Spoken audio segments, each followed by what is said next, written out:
You're listening to the Matador Beat.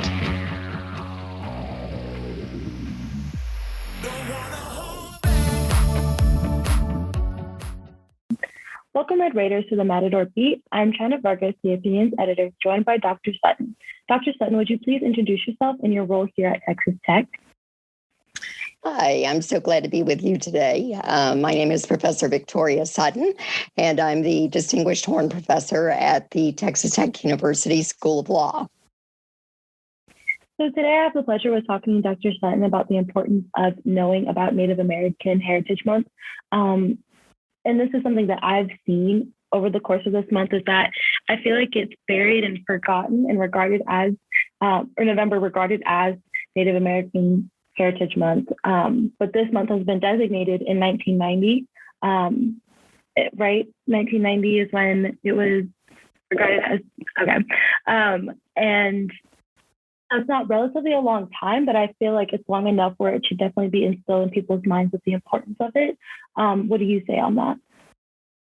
Well, I think Native American Heritage Month is important to everyone, not just Native Americans, to have a chance to reflect on the history of the United States, the interaction with tribes, both good and bad, and to it's one moment in time when everybody at the same time recognizes the place where they are and that it was once occupied and owned by and cared for by Native people.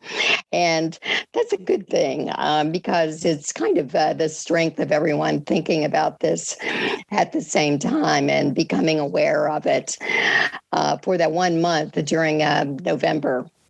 Mm-hmm. Dr. Sutton, you are a member of the Lumbee Indian Nation, is that correct? Yes, that's right. What does this month mean to you personally? Well, I'll just start by saying the Lumbee tribe is in North Carolina. It's historically been there, of course, since pre-founding of America, and it's an East Coast tribe. So one of the first to be colonized with attempts to assimilation and so forth. For me, Native American Heritage Month is great because it's not really for Native Americans, it's for everyone. And so it's an opportunity when people are interested to hear about Native culture, but more importantly, things like what are the contributions Native Americans made to the United States and the development, the role that they play now, and that we're still here. And that's something that is really important to continue to make sure everyone is aware of and knows, and it should be a time of learning and reflection. Awesome. So kind of on that topic of, you said that this is celebrated for everyone, by everyone. How would you explain to someone that doesn't know what this month is, why it is celebrated? Well, I think Native American Heritage Month was established by the federal government in part to acknowledge the role that the federal government played in the government-to-government relationship with tribes. I think a lot of people, if I had one thing that I think would be important for people to understand more about tribal nations, is that there are not two types of sovereignty in the United States, state and federal, but there's a third type, and that's tribal governments. And tribal governments still exist with the same tribal governance that has been in place since before colonial days. So understanding that tribes are actually independent, codependent nations in the United States is a really important thing, I think, to take away from understanding more about the presence of Native Americans in American society. Do you know any of resources that students can learn more about Native American history on campus? Yes, the libraries have a really nice resource for going to for resources on learning more about Indigenous people and Native Americans. So you may be thinking about, well, that raises another issue. What term do you use? Native American, Indians, Indigenous people. So commonly the term Indigenous people means everyone in the world who is an Indigenous person, that is whatever country they're in.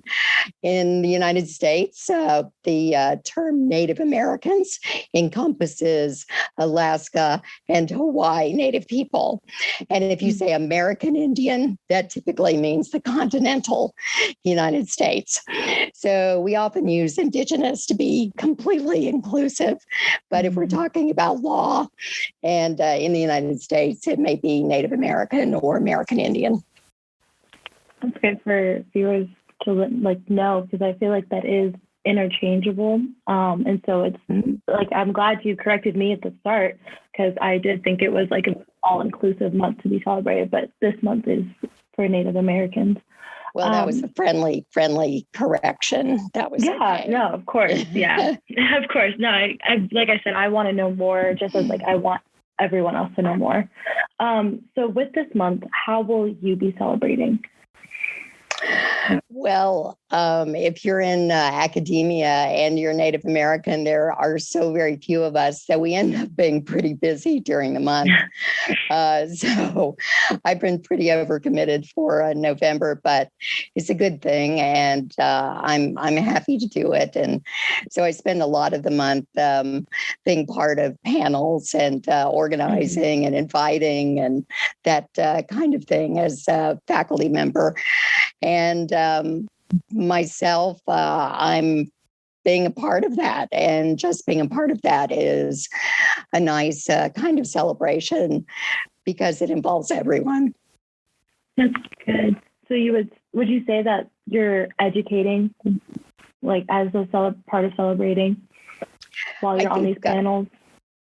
I think absolutely Native American Heritage Month is intended to be a celebration, but it's also intended to strengthen and commit ourselves to understanding more and having better relations, government to government relations, individual to individual relationships, honoring the influence that Native Americans have had, and just strengthening those relationships. Good. With Thanksgiving coming out, how do you spend the day, or how are your feelings with regards to the day? Well, that's an interesting question. I think most Native Americans spend the day with their families. How you view Thanksgiving is a little different question, but I think most of us like to, if at all possible, spend time with our families, and that's what I'll be doing, is spending time with my family.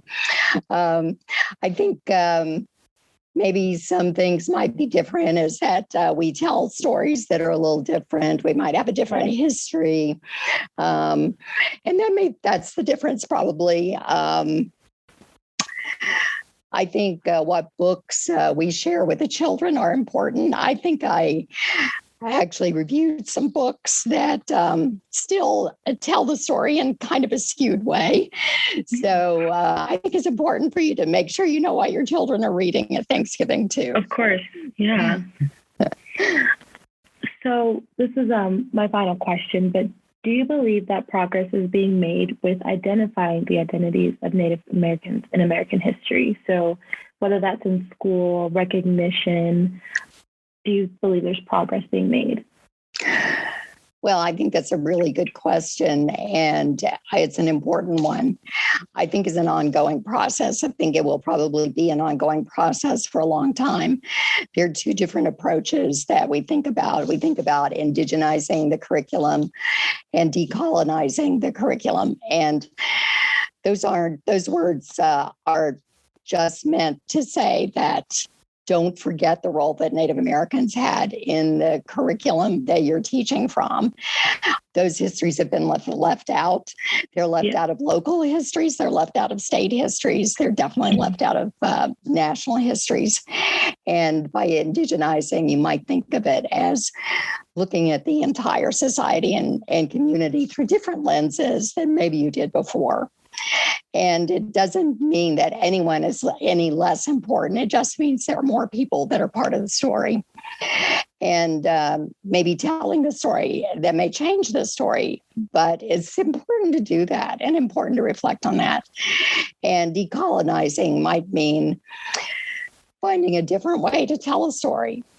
thinking about Western ways of telling a story in a linear fashion, you might be able to tell a story from one point in time without a real timeline around it. So those are just different ways to think about our histories and reflect on them in a way that might open up discussion and an opportunity to engage on having a conversation. Mm-hmm. And that's always good. And isn't that what Thanksgiving should be? The time to exchange and reflect and have opportunities to exchange ideas and thoughts and reflect on your relationships during Thanksgiving. Right. So just like anything could be better and improved. And so with like acknowledgement of Native Americans, that can definitely, like you said, progress for a long time, most definitely. Yeah. Do you have any last remarks? Any events or things you want to talk about? Yes, we I don't know when you're going to publish this, but we do have an event. We have a group on campus of faculty called the Indigenous and Native American Studies Circle. And it's a group that I put together of faculty who have interest in teaching this area of American Indian Studies. And we are hosting a speaker on Wednesday of this week. That will be our semester speaker.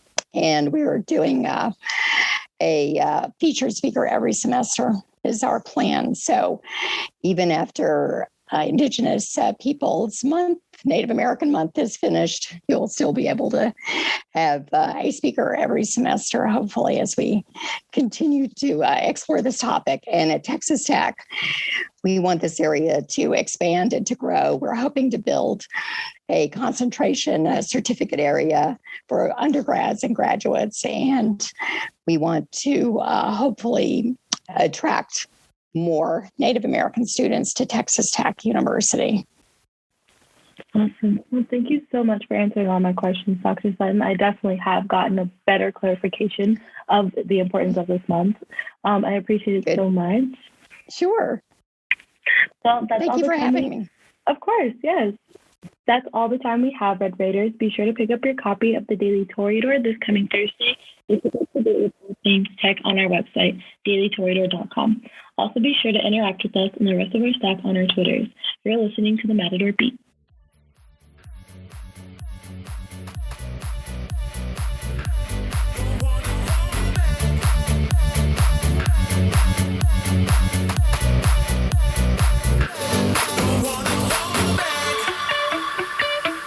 You're listening to a production of the Matador Beat.